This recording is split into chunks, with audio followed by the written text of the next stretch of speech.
మా ఇంటి నుంచి గణపయ్యను చెరువు కట్ట దగ్గరికి తీసుకొచ్చేసాము. మళ్ళీ మా గణపయ్యను ఒక్కసారి మళ్ళీ చూడాలనిపించి అందరము గణపయ్యని గట్టిగా పట్టుకొని ఫోటోస్ దిగాము మళ్ళీ.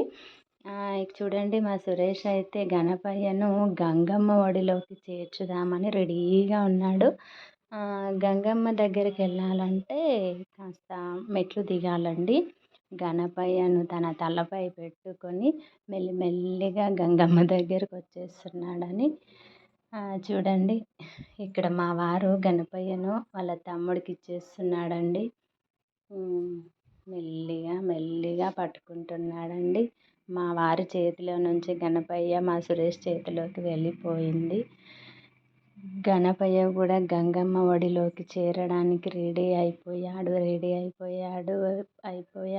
వచ్చేసాడు గణపయ్య గంగమ్మ ఒడిలోకి వెళ్ళిపోయాడండి.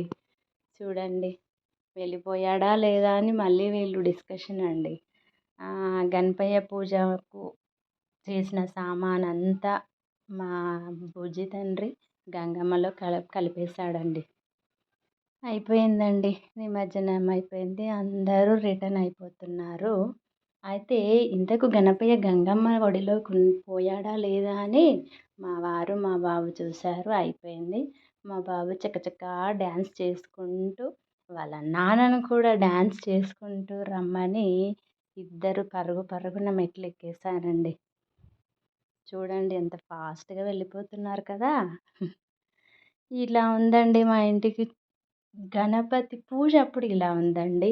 గణపయ్యను గంగమ్మ ఒడిలోకి చేర్చిన తర్వాత మా ఇంట్లో చూస్తే చూడండి ఎలా ఉంది.